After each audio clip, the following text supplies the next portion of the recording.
Okay, so the Rebbe, if you remember what the Rebbe said yesterday, he's talking about the previous Rebbe. Of course, again, this speech was made in 1951 when the Rebbe, just shortly after the Rebbe had assumed the leadership of the Chabad movement to bring Moshiach to the world, to change the whole world. And the Rebbe is just, he's saying that he's just continuing what the previous Rebbe started. When the previous Rebbe was put into prison by the communist government, sentenced to death, and miraculously released on the 12th day of Tamuz, which that's what the Rebbe here is celebrating. And the 12th day, that it didn't release just the Rebbe, it released all of Judaism. It released all Jews for all times. But it only did this in potential. It opened up a small door, let you know that it's possible to go out. It's possible to leave. So the Rebbe said, but our job is to bring this possibility and this potential to reality. Therefore, you personally in your personal life have to always be moving. You can never be complacent.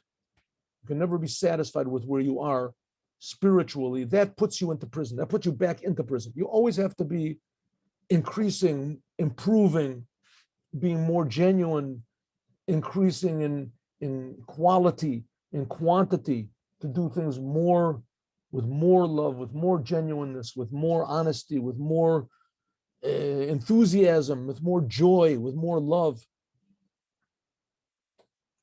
Increasing all the time. You always have to be moving, because that's the essence of a human being. He's a mahalach, he's a mover. It says the angels are stuck.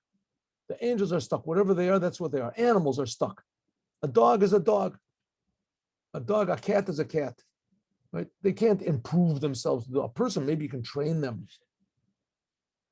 But a person has to be always improving, always moving, always dynamic. It says the Rebbe even more detailed. That's what we learned previously. Standing in one place by being, I say, complacent, standing in your same situation, right? I'm praying, I pray every day, I learn the Torah, I do, that's enough, I'm doing a good job. This causes a person, it becomes like habitual. Hergel nasa teva. It says it becomes part of his nature, and because it becomes part of his nature, he loses the pleasure. You do that, the pleasure, constant pleasure is not constant. You hear a nice song that you love, you hear it again, you hear it 10 times, 20 times. I mean, there are not normal people that they can, watch the same movie 100 times or something like that. But generally speaking, after you listen to the song, whatever, 10 times, 20 times, and the novelty of it goes out. Oh, listen to that background, listen to the words. You get the words after you hear it and you understand it, then 100 times. Oh, what amazing song, what words? That's it. That's it. You don't enjoy it. Then you enjoy it once in a while. It says, therefore, the same thing with serving God. You're serving God, you're doing the same thing. If every time you notice something new, that's very nice. But if you're not looking for anything new anymore, you find yourself set and you're doing it. So the Rebbe says you're losing the joy and you're losing the pleasure. The teremizu even more. Shemitzada regilus, that when a person gets accustomed to something, chaser, the avodah is not really serving God. We learned this before, remember? That you have to do, says the Rebbe, even more.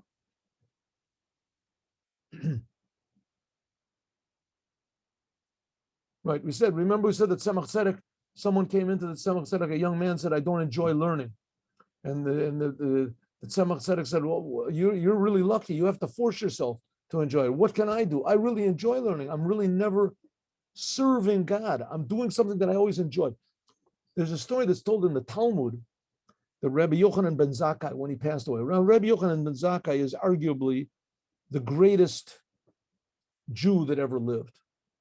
Arguably. It says that he was there for the destruction of the second temple. And he kept the Torah going. He established Yavna v'Chachamel, and he knew everything. He was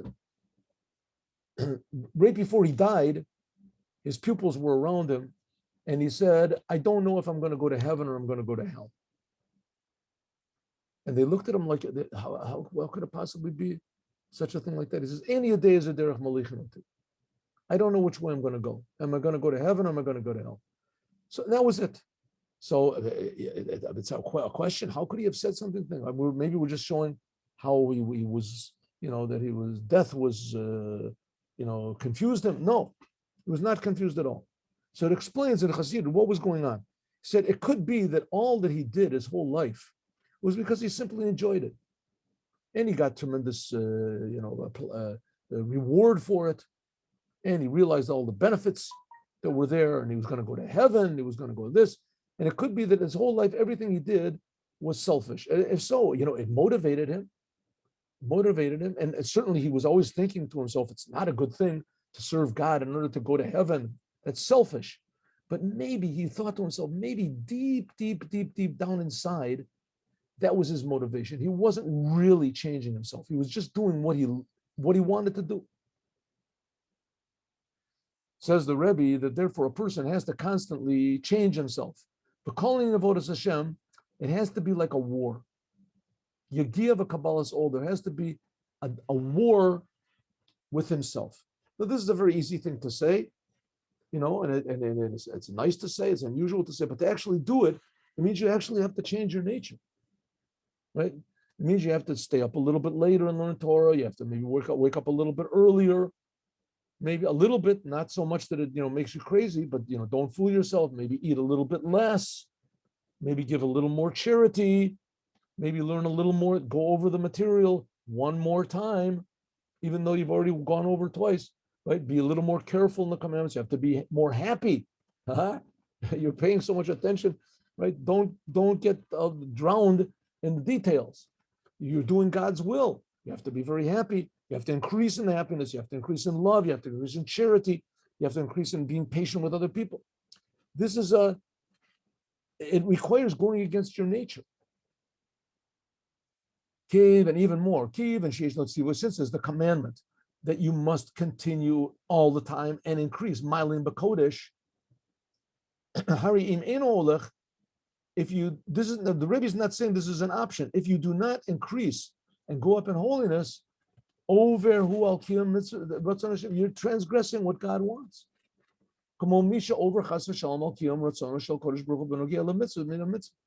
It's like if a person says, I'm not going to put on tefillin. He doesn't want to put on tefillin. He doesn't put on, he's going against the will of God. Says the Rebbe, the same thing with us. We do put on tefillin. We do learn Torah. But are you increasing? Are you changing your nature? If not, you're also doing against the will of God. So in other words, it's not just an option or a advice the Rebbe is giving us. The Rebbe is saying this is actually an obligation. That you have to really do more than what you want, go against your nature. Of course, there's different levels in how severe things are. There's certain things which are forbidden from the Torah, certain things are forbidden from the rabbis. There's certain things which are just the details that the rabbis included. And then there's something which are just customs. But we're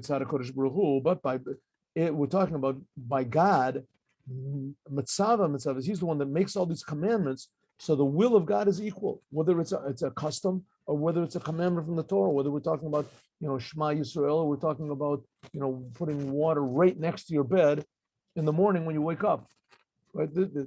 One is a very important commandment, and the other one is just a custom. Nevertheless, it's all the will of God. And the will of God is that a Jew should not be satisfied, even even in conduct which is an extra special conduct that he does. Midas Chasidus Shanukan. We're learning, even if a person is a big Chasid and he does extra special things, he has the best to fill in and he has the best this, and he's learning. It's good. Whatever you do is never enough. You have to go more and more. Even when it's not logical, why should it increase? He does it above his understanding and his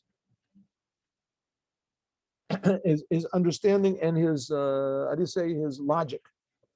And not only that, he does it with a tremendous power.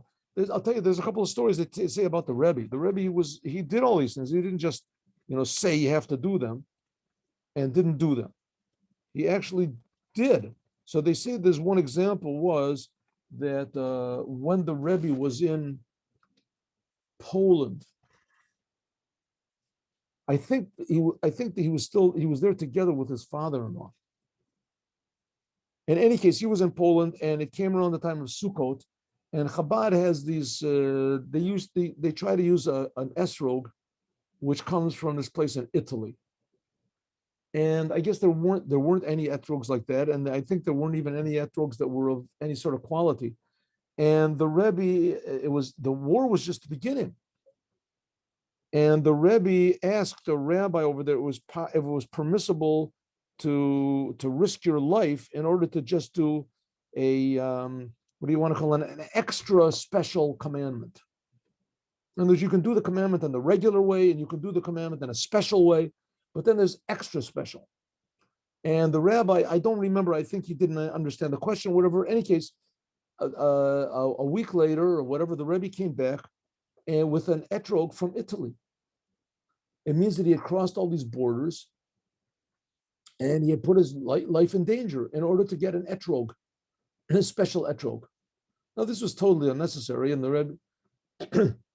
Rebbe was the special person. He didn't have to risk his life for such a big thing. He really knew how to learn Torah. I imagine that when he was going, his Torah learning was certainly nowhere near, you're driving and you're going in all these trains and everything. It's the same thing with the previous Lubavitcher Rebbe. So the previous Lubavitcher Rebbe, if he would have been just a sort of a normal person, he would have let up a little bit on his idea of teaching as many Jewish children as possible in Russia, and risking the life of his own life, and even more difficult, the life of his followers. And a lot of the followers got killed because they were teaching children. They had a mikveh in their house or whatever. And so the Rebbe could have been, a little bit sort of logical. I mean, he was the Rebbe, he was the leader of these Jewish people. It was gonna, if he could get out to America, then he would start his big movement in Chabad. Beautiful with buildings and everything, and we're well known, we're famous, and we have the books and this. And if the previous Rebbe would have, God forbid, gotten killed, the whole thing would have just gone away. I mean, God would have provided somehow or other way. I mean, he could have, if Abraham would have gotten killed, the same thing. Who would make Judaism? But they didn't make these computations and these calculations. What's going to be, and I can't risk my life. They knew it's a commandment. This is what God wants, right? It's not exactly necessary. God doesn't say you have to do it, but this is what God wants. This is what God wants. It's a special commandment, a special commandment. So good, but you don't have to risk your life for is what God wants. Yeah. So I'm not making any calculations.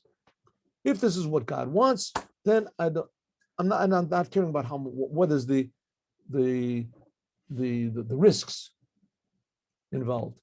So Abraham opened up this level of taking risks called Masirut Nefesh, forgetting about what I want and thinking only what God wants. Abraham began this, it's called Judaism. And the previous Rebbe, he opened up the door brand new to this generation. Abraham did it for himself, and the future generations, they were all spiritual. The previous Rebbe, he was talking about physical, right? Remember, the people who threw the previous Rebbe into prison, wanted to kill him, they were Jews. So the Rebbe said, nevertheless, he was risking his life for just what we got, Hiddur mitzvah, an extra. Said the Rebbe, not only that, it happens to be that this is God's will. And if you don't do this extra, somehow or other, in some strange way, you're going against God's will. Yelich, a person has to go constantly more and more. Even if a person doesn't logically have to do this, even in a holy way, right? If the Rebbe went over these borders, if he would have gotten put into prison, he wouldn't have been able to keep the holiday of Sukkot at all. Maybe he wouldn't have been able to keep anything. Right? I said, nevertheless, a person should do it above logic, and he should do it with tremendous power. What we talked about before, that you have to go constantly, move constantly in spirituality, this is something which is a common order for everyone. We're not just talking about the men or the older people or the Hasidim, the intellectual ones, the simple ones. In addition, there are some people that by them, from time to time, they have to go from one place to another physically. And now the Rebbe is going to say this idea of taking the pupils and sending them out of the yeshiva to spread Judaism. Here we go. Hagam, even though that according to the medicine, right, the laws of healing, Metzina, we find that when a person is found in one a time, in ba'oto seviva, ba'osik ba'oto inyanim, because a person is found in the same place and does the same thing, a good place, and he's doing good things. But hari mitzara chisron shebe'inyan regilus yom achar yom, because the person is doing the same thing all the time, more harofe shemizman zman yesh la'avor seviva. A person once in a while has to take a vacation. The seviva acheres litasek b'inyanim achir, and do other things for a short amount of time, at least, because how do you say, variety is the spice of life. Hefsek zeh mevi to'el, is taking a little vacation. This is good for a person's health. Whether we're talking about health, and it's also talking about the regular job that he does. That was the big, they say, the big novelty that Henry Ford introduced. I could be totally wrong what I say, but I think before Henry Ford, and he was a big anti-Semite also, but anyways, he introduced this idea of the 6-day week. People used to work. They would work 6 days, 7 days. Maybe they would go to church on Sunday in the morning, and then they would go to work. Whatever it was, they would work. Henry Ford got this idea, giving a person a 6-day week. The person works 6 days of the week, and he gets 1 day off with pay. He works his how do you say, the benefit you get from him is more than if you work 7 days a week. A person, if he has 1 day of rest, then the other 6 days are more beneficial. They're more productive. They're more productive. The 6 days are more productive if you give a person 1 day off. Why? Because it gives them a rest. It gives them a restart.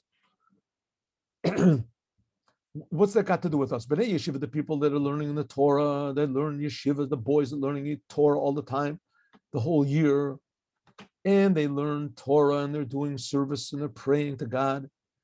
So the previous Rebbe demanded from them that they volunteer certain weeks, that they should travel from a couple of weeks of the year. They should travel, usually in the summer, they should travel from the yeshiva, and they should go to other places. There's different cities, wherever it was, the periphery, or even in this particular city where they are, and they should spread out Torah and doing commandments. Right? A lot of them, they would go to a town, they would get a telephone book, and every name that was obviously Jewish, they would call the person up. Right? There's not too many, non-Jews that are called Grois or something like that. So any person, and once in a while they would find somebody who, the man was Jewish and the woman wasn't Jewish, or the man just took a Jewish name. I don't know why a person would do that, but they did. And they would call the people up and they would visit them, or they would walk down the streets and they would see where there's a mezuzah on the door. Mezuzah on the door. Because a lot of times Jews would put mezuzah on for good luck. And it was usually old, tiny mezuzahs that were never kosher anyway. And most people in America think that the mezuzah is just the box that you put it in. So they buy a nice box, put it on the door, and sometimes there's nothing in it, or there's a newspaper in it or something. But nevertheless, there's a sign that the person is a Jew. And they would knock on the doors. Now, this was an unheard of thing, right? That people would go around, "Are you Jewish, sir?" "I'm not." "Have a good day. God bless you." That's it. Then they would call, "Are you Jewish?" They would have books that they could sell. A lot of people would just let them in just from curiosity. They see nice boys, and you can see clearly that they're not trying to steal anything from you, and they're not looking for donations, and they're not this. And it's interesting to talk. In these couple of weeks that they go and they spread out Torah and they strengthen Judaism, so there won't be opportunity for them to learn Torah as much as it was when they were sitting in the yeshiva. But Afal Pikein, nevertheless, he the previous Lubavitcher Rebbe said that you have an obligation and also a merit that you should devote a few weeks in the year to bring Jews closer to Judaism, and especially young children. Lilmod Torah, to do the commandments, and etc. Then eventually they got this idea of making a summer camp, right? Camp Gan Yisrael, and the Rebbe even went and visited. What's the benefit of this? That relating to learning Torah of people in the yeshiva, therefore it's relevant not just to the people who sit and learn the yeshiva of Chabad, but also people who sit and learn Torah everywhere. That in order that the learning of the Torah should be not just rote and without enthusiasm, just doing the same thing every day, but learning Torah should be a novelty. You should be a servant of God. A servant of God means you change your nature. In Hebrew, he brings in it's brought in several places. The word for serving God is an oved. The word for tanning hides. You ever see a piece of leather that's not tanned? That's what they call it, tanning. Even though it doesn't. And then a piece of leather, like a cow's hide, if you just leave it out for a while, it becomes hard like a rock. You can't bend it. You can't do anything with it. As soon as if you do this process with it, which is called oved, ibud. Ibud means that you soften it up. You change its nature. That's really the oved Hashem, is that you change your nature to serve God. That's why they call it oved. And there's different meanings also, but al yedei yagia melchama, it means that you have to make a war. It's difficult. To change your nature is difficult. It says not everyone should every person who sits in the yeshiva should take a couple of weeks out and go and try to spread Judaism, talk to other Jews about Judaism. We're not just talking about boys at Chabad, and it'll improve the learning in the rest of the year. These people sit and they learn, they don't do anything except for learning Torah. That's wonderful, like it says. But unfortunately, it says, Kalo Omer, Ein li Torah, I feel the Torah in law. We just finished learning that. A person that says that all I have is the Torah, he doesn't even have the Torah. But there has to be Torah and works, acts of kindness. You have to show that you love other Jews. Why? Because he's a Jew, not because he's like you and he sits in the synagogue with you. So it comes out Shagam. So it ends up that it benefits his learning Torah. You take a little break, it makes you fresh, that you want to go and serve the Creator. Realize the learning Torah is not just learning these wonderful, deep ideas, but you're actually serving the Creator of the universe. And taking a couple of weeks out from learning Torah in order to help other Jews, this sort of gives you a fresh perspective. But Tzorech Kol Echad, and each one of the people that learn in yeshivas, in the year, that you take a couple of weeks out in order to do kindness spiritually, namely to bring another Jew close to their Father in heaven. And they'll figure out how to do that. They'll figure out how. The Kar of Yehudim, to bring Jews closer, and to children especially, and Yirat Shemayim, and doing the commandments, Behidur.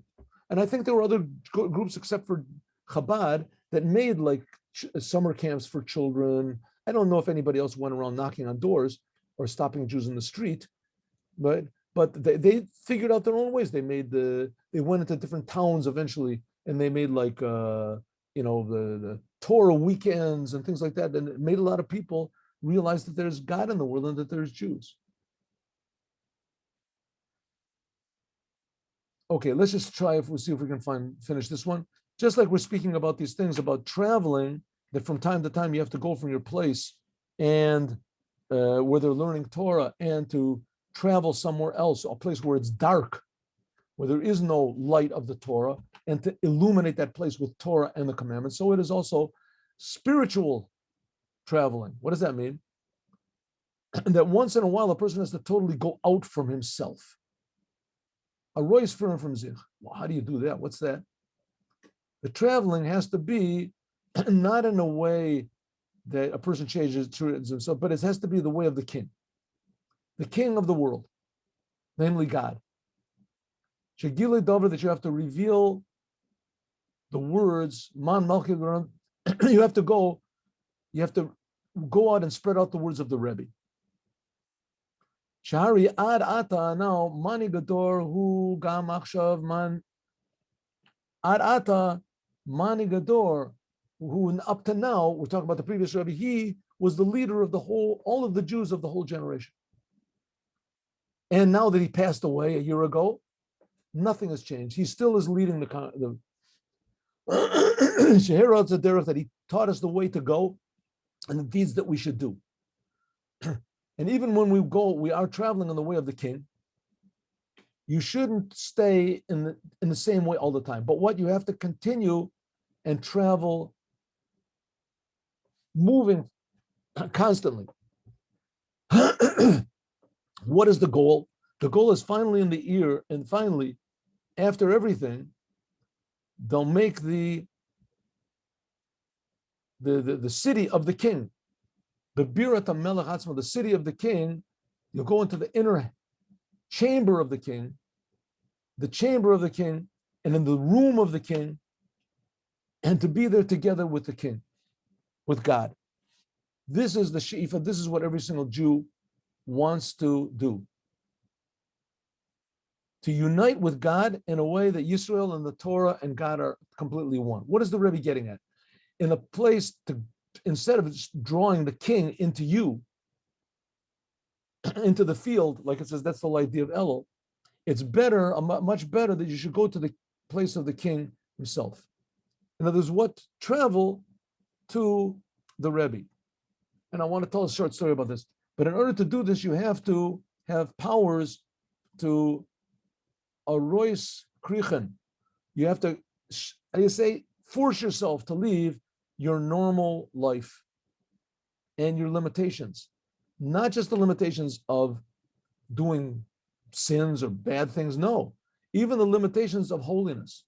You have to go out of yourself in order to, in other words, the Rebbe is saying here a new thing, that you have to travel to 770. You have to travel to where the Rebbe is. There was an interesting thing. There was, I think it was 1970. I don't remember exactly when it was, 1970, 1970. Anyway, the main spiritual figure in Kfar Chabad was called Rabbi Shlomo Chaim Kesselman. Shlomo Chaim Kesselman, he was a genius in Torah and a genius in Kabbalah. And in just to look at him, he passed away before I got here. Just to look at him was an experience. And people came from far and wide. They would spend the whole Shabbat and he would speak. And he was a wonderful speaker, and he would drink. They would make a lot of l'chaims, and everybody was happy, and they were this. And his main thing was Torah and learning Torah. And this. Anyway, he passed away. So it's a long story, but finally the Rebbe said that he wanted this man called Mendel Futerfas to be his replacement. Now, remember, Mendel Futerfas was not known as a person who sat and learned Torah, and that he was a genius, and he could tell you every page of the Talmud and every mimer in Chassidut and explain. And he was a very positive person, a very intelligent person. But his main thing, he had self-sacrifice. He was a businessman. He was a businessman in England. He had been in Russia. He had been in Siberia. They put him in Siberia. He saved a lot of people's lives in Siberia, in Russia. This is in the time of Stalin. And he was put into prison, and in Siberia, he was sent. He suffered. And he was there for like 5 years, something like that, at hard labor. And miraculously, he got out. Anyway, so he became the head. No, everybody in Kfar Chabad thought, we obviously don't know who this man is. We thought that he was a fairly simple person, and that he was a public servant, but he must be tremendously genius. So he made his first Farbrengen. I don't know when it was. Maybe it was in Yud-based Tamuz, could be. And everybody packed in to hear what he had to say. They figured he was going to say wonderful ideas of Torah and novel ideas in Hasidus and Kabbalah, and just like the previous one, but this would be in a whole different way because the Rebbe picked him. What did he say? He said, you have to fly and travel to the Rebbe. So everybody said, okay, it's a nice idea. And he just kept saying in different ways the same exact thing over and over again. You have to go to the Rebbe. You have to travel to the Rebbe. You have to be next to the Rebbe. You have to be near the Rebbe. You have to see the Rebbe. once a year, twice a year, whenever you can. You have to, not to stay there. Everybody has their job, what to do, but you have to go and get refreshed. You have to leave everything and you have to travel to the Rebbe. The Rebbe, you have to see the Rebbe, you have to hear the Rebbe directly. First person, you have to go to the Rebbe. It's like going to the Holy Temple. It's even more. So, in other words, what does it mean? We can't really appreciate enough what exactly is a Jew. We have no idea what a Jew is. It says a Jew, every Jew is the son of God. Here we have this whole religion, right, based on this idea, a totally twisted and perverted and false idea that this person, he is God himself and he can do whatever. But there's billions of people that have been affected by this false idea, because it has a little bit of truth. There is such that every Jew, in fact, is the son of God, and this person was a Jew. But you see, there's billions of people go crazy over this idea that a person is the son of God. Well, the fact is, every Jew is the son of God. Do we feel it? Do we know it? Are we excited? Are we going crazy? It says, well, the example of a revealed Jew, that he reveals the fact that every Jew is the son of God, that's the Rebbe. That's what the Rebbe is. And that's the whole idea of the Melech HaMashiach. Listen, the Lubavitcher Rebbe started this thing about learning the Rambam. The Rambam is 14 books of all the laws, great details, all the laws of Judaism. When you finish those 14 books, you've learned all of the laws of Judaism in great detail. In great detail. And you see, this man who wrote this book, this is just a superhuman being. I mean, he knew all of the laws, everything. This is a really serious person, the Maimonides. And so that impresses you. Not only that, it's the whole Torah. You've learned the whole Torah, all the laws. This is also very impressive. And not only that, you're learning Torah, it increases just learning. No matter what you're learning, Torah, it increases. But I think there's something much more important. The end of this whole entire book, the Rambam says that the whole purpose of Judaism is to bring the Moshiach. And anyone who doesn't believe in the Moshiach and wait for his coming, he denies the whole Torah. All the 14 books you just finished learning, they're worthless. If you don't believe in Mashiach, then you don't really believe. You deny the whole entire business. That's what he says. He doesn't say about any other commandment. And he gives exact criterion of what Mashiach has to be in order to believe. And you have to believe in this person. We should all be waiting for this person to come. And when this person, anybody that has these criterion, it is a commandment. Not only a commandment, the commandment to believe in this person and to follow him. And the Rebbe has all these qualifications. So in other words, the whole idea of reading the Rambam is just that everyone should know that it is an obligation from the Torah to believe that the Lubavitcher Rebbe is the Mashiach and to follow every single word that he says. And people will say, they'll agree to everything that I said up to this last sentence. What are you talking about? No, you're getting personal. We don't watch it. But the fact of the matter is that we have to get, that's what it means moving from your place. That's what the Rebbe is trying to say. And that's that he said that the Rebbe said that everyone should make a l'chaim and that they should sing a nigun, and everyone should make a resolution to move himself a little bit and to go out of himself. Okay, there's a beautiful story the Rebbe is thinking, and I'm going to tell the story. I'm going to tell the story. Ready? Story goes like this. Someone came to the altar Rebbe and they said, your Hasidim are pretending that they're big tzaddikim and that they're this, and they're this. What are you doing? And the Rebbe said, oh, there's a Mishnah in the end of Peah, and it says that if a person pretends that he's a cripple in order to get money, in the end, he'll really be a cripple. If a person pretends that he's blind in order to get mercy and get money, in the end, they'll be blind. So the Rebbe said, it's the same thing with my pupils. If they pretend to really have love of God and to be tzaddikim, so in the end, they really will have it. So that's what the Rebbe says, pretend. You're pretending a good thing. Right? We're not talking about making money from pretending. Pretend that you're a tzaddik. Pretend you're a chassid of the Rebbe, and it'll really happen. Think good, and it will be good. Have a good day with Mashiach now. Oh, here we had a yom yom, right? Let's do yom yom. We took a little bit longer today, but